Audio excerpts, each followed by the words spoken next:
네, 오미크론 변이가 빠르게 확산하면서 어제 국내 코로나19 신규 확진자 수는 한 달 만에 다시 7천 명대로 올라섰습니다. 다음 주 중반쯤에는 오미크론 감염자 비중이 전체 확진자의 절반을 넘어서면서 우세종이 될 전망인데요.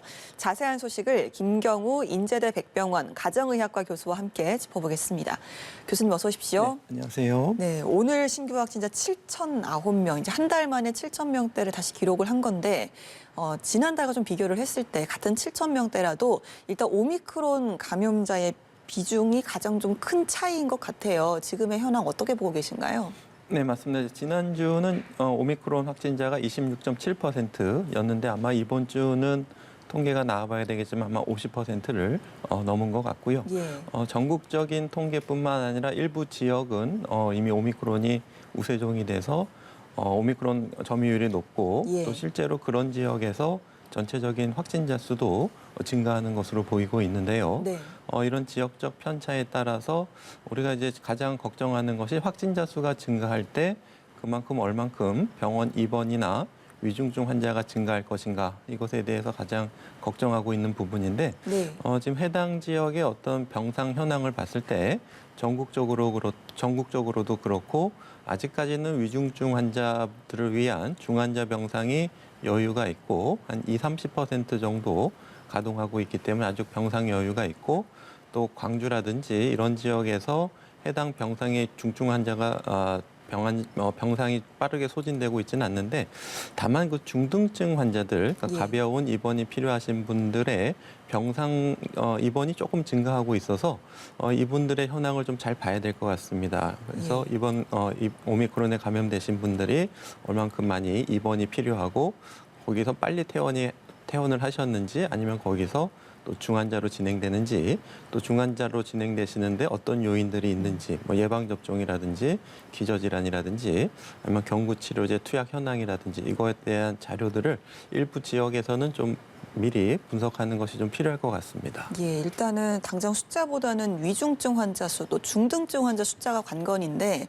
일단 좀 추이를 좀 봐야겠지만 위중증 환자 같은 경우는 아직은 좀 병상에 있어서 여유가 있다 이런 말씀 좀 들어봤는데 지금 당장은 숫자가 막 굉장히 폭발적으로 증가를 하는 상황은 아니잖아요. 이러다가도 급적으로 뭔가 숫자가 폭발을 해서 10,000명 단위 이렇게 갈 수도 있는 겁니까? 하루 이틀 만에? 네, 그렇습니다. 지금은 이제 예를 들어서 50%라고 하게 되면은 오미크론 점유율이 증가하면서 빠른 속도가 관찰되지 않지만 네. 앞으로는 이제 70%, 80%를 차지하게 되면은 전체적인 신규 확진자 수 자체는 이제 오미크론 확진자 속도를 이제 따라가게 될 것이고요.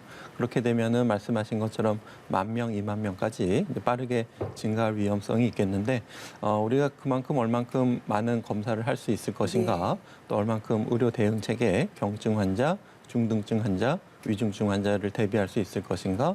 그리고 이제 경증이신데 이제 다른 동반 질환을 가지고 계신 분들의 필수 의료 서비스를 얼만큼 적시에 제공해드릴 수 있을 것인가? 이런 것들이 굉장히 또 중요한 부분이 될 것 같습니다. 예, 정부에서 말한 오미크론 대응 변환 기준이요. 일주일이긴 합니다만 평균 7,000명 선이었거든요. 당장 오늘 하루 이렇게 7,000명대를 기록을 했다고 전환을 하는 건 아니잖아요. 하게 되면 구체적으로 어떤 변화가 있는 겁니까?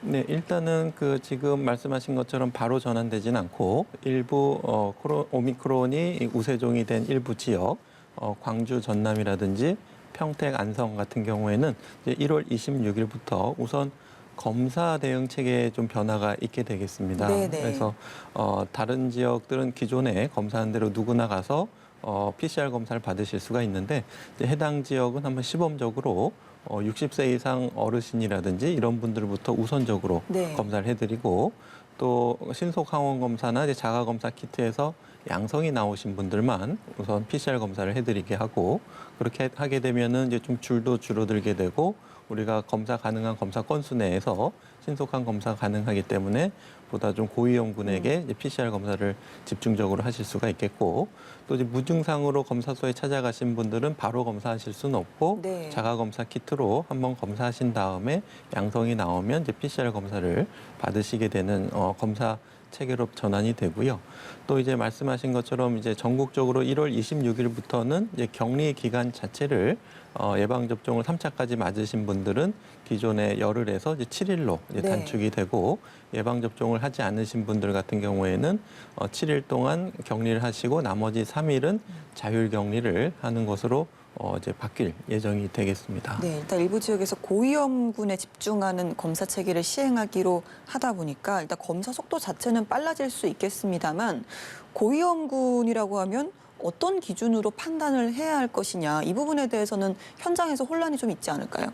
그렇습니다. 그래서 일단은 안 되시는 분들만 먼저 생각하시게 되면 전에는 누구나 이제 특히 이제 젊으신 분들 같은 경우에 네네. 그리고 증상이 없는 분들은 누구나 받으실 수가 있었는데 이제 앞으로 이제 그런 분들은 이제 받지 못하시고 하지만 그 보건소에서 이제 밀접 접촉을 하셨기 때문에 PCR 검사를 받으라고 문자 메시지를 받으신 분들은 그걸 보여주시게 되면은 이제 증상이 없는 젊은 분도 이제 검사를 받으실 수가 있겠고요.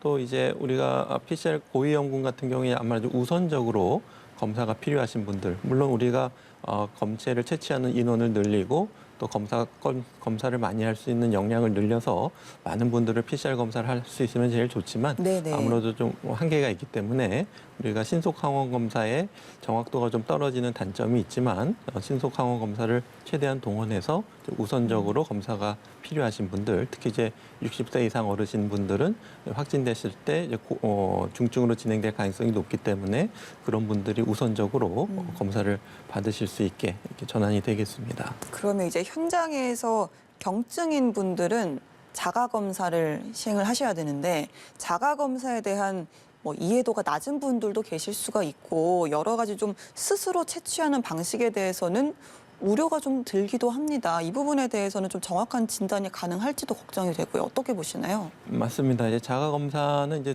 장소가 이제 두 군데에서 이제 진행이 될 건데요. 일단 집에서 하시는 방법이 있고 이제 집에서 하실 때는 말씀하신 것처럼 정확한 채취 방법 그리고 검사 방법 이런 것들을 충분히 이제 아실 수 있도록 하는 것이 필요할 것 같고요.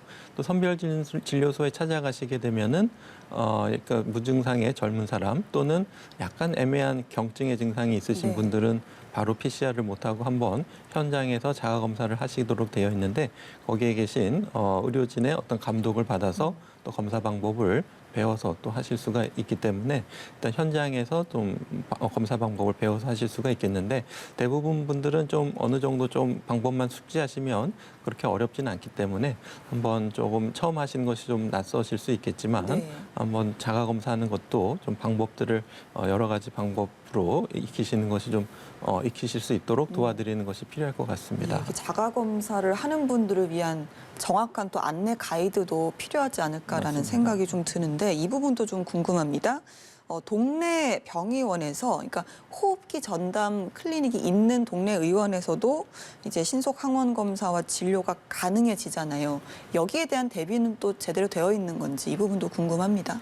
네, 맞습니다. 우리가 흔히 이제 동네 의원 병원 같은 경우에는 이제 환자분들 대기 환자도 많고 예. 또 공간도 좁기 때문에 그렇죠. 우리가 이제 동선과 공간이 분리가 안 되어 있기 때문에 같이 진료를 받게 되면은 전파될 위험성이 높겠습니다. 그래서 일부 병의원 중에는 이제 동선과 공간을 진료 공간을 분리한 호흡기 전담 클리닉들을 좀 만들고 있는데 그 목록은 우리가 충분히 이제 아실 수가 있겠고 그런 데를 찾아가시게 되면은 별도로 호흡기 증상이나 발열 증상이 있으신 분들은 별도의 진료실에서 또 별도의 동선을 이용해서 진료도 받고 또 필요한 경우에 이제 신속 항원 검사를 의사가 채취하는 검사를 받으실 수가 있겠고요.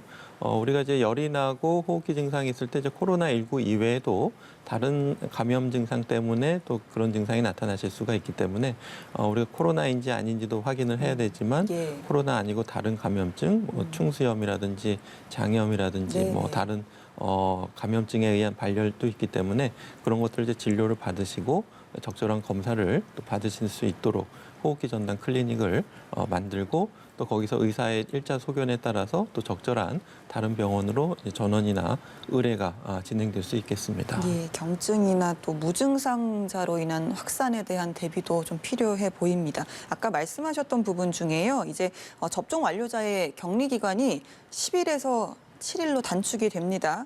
3차 접종자는 7일 후에 격리가 해제가 되고 나머지는 7일 격리 해제 후에 추가로 이제 3일 정도 자율적인 자가격리가 권고가 된다라고 했는데 이게 자율적인 이 부분에 좀 밑줄이 그어지는 것 같습니다. 어떤 기준으로 판단할 수 있을까요? 네, 이 지침을 좀 정부에서 다시 한번 구체화해서 알려주시는 것이 좀 필요할 것 같은데요. 네. 일단은 기존에 우리가 보건소에서 이제 격리 담당자가 이분이 격리 장소에서 이탈하지 않았는지 휴대폰 GPS라든지 이런 것들을 이제 엄격하게 감시를 했는데 7일 이후에 나머지 3일은 특히 예방접종 3차를 안 맞으신 분들은 여전히 바이러스를 감염시킬 위험성이 조금 남아있기 때문에 네.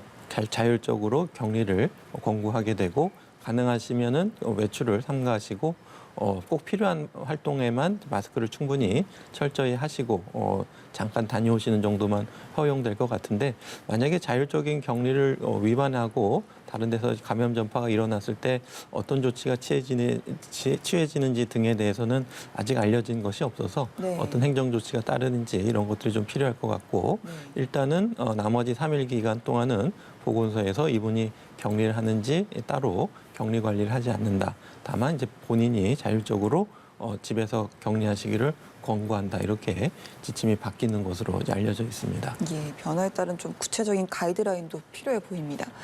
정부가 지금까지는요, 장내 관련자들의 감염을 좀 우려를 해서 선화장 후 장내 지침을 권고를 해왔거든요. 근데 27일부터는 사망자도 장례를 먼저 치른 후에 화장을 할 수 있다라고 변경이 된다고 합니다. 좀 어느 정도 장례 절차로 인한 감염 우려가 낮다는 판단에서일까요? 어떻게 보시나요? 네, 그렇습니다. 이제 물론 이제 돌아가신 분들의 비말을 통해서 접촉을 통한 감염 위험성이 전혀 없다고 할 수는 없지만은 감염 위험성이 일반적으로 호흡기 비말을 통한 전파 위험성은 적기 때문에 우리가 표준적인 감염 지침을 잘 지키면서 또 장례를 하시는 장례 지도사분들의 어떤 철저한 감염 주의를 잘 지키시게 네. 되면은 특히 돌아가신 고인의 가족 유족들께서 충분히 어떤 시간을 가지고 임종을 하실 수 있도록 이렇게 임종 후에 장례를 하실 수 있도록 이렇게 지침이 바뀌고 또 장례 후에 화장을 할 수 있도록 이렇게 지침이 변경이 됐는데요. 기존에 아마도 이제 화장을 하시는 것에 따른 또 여러 가지 절차들, 세부적인 절차들에 대한 변경 같은 것들이 필요했기 때문에 아마 좀 지침이 개정이 좀 지연된 부분이 있는 것 같고요. 아마 이제 그 선장례 후 화장 네. 이 원칙만 변경이 되고 나머지 지침들은 지원금이라든지 이런 것들은 계속 유지될 것으로 보입니다. 알겠습니다. 많은 또 기대를 모았던 부분이 이제 코로나19 먹는 치료제 처방이었는데 처방을 시작한 지 일주일이 됐는데 투약 횟수가 전국에서 109건 정도에 불과하다. 너무 좀 기대보다 저조한 것이 아니냐라고 생각이 듭니다. 이런 투약률이 저조한 이유는 일단 뭐라고 보세요? 네, 뭐 여러 가지 이유들이 있을 것 같습니다. 일단 처방 투약 기준이 좀 까다로운데요. 일단 병용을 같이 해서는 안 되는 투약 약물들이 있으시겠고 또 일부 약물 중에는 이제 투약을 중단한다고 하더라도 그 약이 일부 남아 있기 때문에 항바이러스제 농도를 좀 떨어뜨리는 약이 있기 때문에 병용을 같이 안 한다고 해도 복용이 좀 어려우신 분들이 소수지만 일부 또 좀 남아 있으실 수가 있겠고요. 네. 또 이제 중증의 간 질환이나 신장 질환이 있으신 분들은 좀 신중한 투약이 필요하고 또 어떤 분들은 약을 이제 절반만 복용하게 하는 것이 필요한 분들이 있는데 그런 분들을 알기 위해서는 신장 기능에 대한 뭐 혈액 검사 같은 것들을 미리 해보는 것이 필요할 수가 있겠는데 우리 그러기까지는 조금 대면 진료라든지 네네. 검사 결과를 나오는데 시간이 소요될 수가 있기 때문에 이런 것들을 좀 개선하는 방안들을 지금 진행 중에 있고 실제로 이제 신장 기능 같은 경우에는 최근에 뭐 건강 검진이라든지 신장 기능 검사를 한 기록이 있다면은 그것을 전산 자료로 미리 보여줄 수 있게 이렇게 하는 작업들이 이루어지게 되면은 우리가 투약 전에 이 환자분의 신장 기능을 충분히 보고 이제 투약이 가능할 것 같고요. 또 한 가지 이유들은 이제 대부분 3차 접종을 많이 하신 분들 같은 경우에는 경험적으로 보게 되면은 증상이 하루 이틀 정도 좀 있어서 검사를 했는데 양성을 받으셔서 예. 또 재택치료 상담을 하다 보면은 그때는 조금 증상이 있었지만 지금 좋아졌다. 하는 분들이 있어서 네. 굳이 약을 먹을 필요가 없겠다 이런 분들도 있기 때문에 3차 예방접종을 통해서 중증으로 진행되는 분들이 많이 줄어들어서 투약의 필요성이 좀 감소하는 그런 것도 하나의 원인이 될 수 있을 것 같습니다. 그렇군요. 일단은 내가 3차 접종까지 마쳤으면 중증으로 진행될 확률이 좀 낮다라고 직접 평가를 하시는 걸까요, 환자분들이? 본인이 이렇게 느끼시는 증상도 네. 처음에 미열이 있었는데 열도 없어지고 피로감도 없어지고 예. 호흡기 증상도 많이 좋아졌다 이렇게 하시는 분들이 있어서 예. 이런 분들은 굳이 약을 투약하지 않아도 좋아질 것으로 예상이 되기 때문에 이런 분들은 굳이 투약하지 않으셔도 괜찮은 분들이 상당히 계실 것으로 예상이 됩니다. 예, 일단은 뭐 치료보다는 예방이 더 중요한 거니까 그렇게 생각을 하시는 것 같은데 일부 중에는 좀 아무래도 부작용 확률이 0은 아니다 보니 부작용을 우려해서 이제 투약을 거부하시는 분들도 계시다고 들었거든요. 지금까지 특별한 부작용 사례는 없습니까? 네, 지금 알려진 것 이외에 특별히 알려진 부작용은 없는데 네. 3상 임상 시험에 따르면은 약을 투약하셨을 때 가짜 약을 투약하셨던 분들보다 일단은 그 미각의 변화 같은 것들이 한 6%, 그리고 설사가 한 3%, 나머지 뭐 근육통이나 혈압 증가 이런 것들이 한 1% 정도 보고가 되어 있는데 대부분 크게 위험하지 않은 이상 반응이 되겠고, 다만 이제 신장 질환이나 간 질환이 있으신 분들 같은 경우에 신중한 투약을 하면서 네. 좀 추가적인 모니터링이나 또 이제 병용 금기 약물까지는 아니지만 좀 비슷한 약물로 좀 신중한 투약이 필요한 경우에 그런 분들에서 이상 반응이 어떻게 나타나는지는 계속 좀 추가적인 모니터링은 필요할 것 같습니다. 네.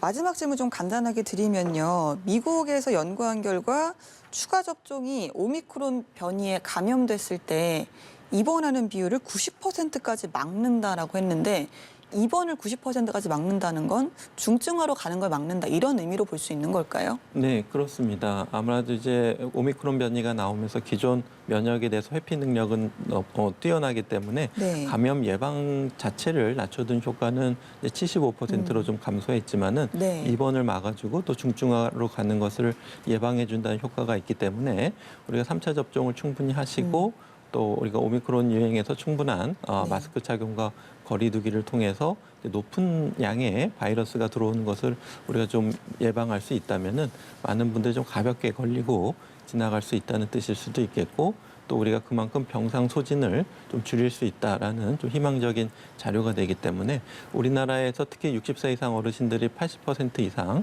많은 3차 접종률을 보이고 있기 때문에 우리가 오미크론의 우리나라의 유행 양상을 좀 잘 모니터링하면서 3차 접종률을 높은데 다른 나라에 비해서 이제 자연 감염이 되신 분들 같은 경우에 한 1.5%밖에 되지 않기 때문에 네. 우리나라에서 어떻게 나타날지 좀 신중한 모니터링을 하면서 대비를 하는 것이 좀 필요할 것 같습니다. 네, 지켜봐야겠네요. 현재까지 우리나라의 추가 접종률은 48.6%입니다. 지금까지 김경우 인제대 백병원 가정의학과 교수와 함께 코로나19 관련 대담 나눠봤습니다. 고맙습니다. 네, 감사합니다.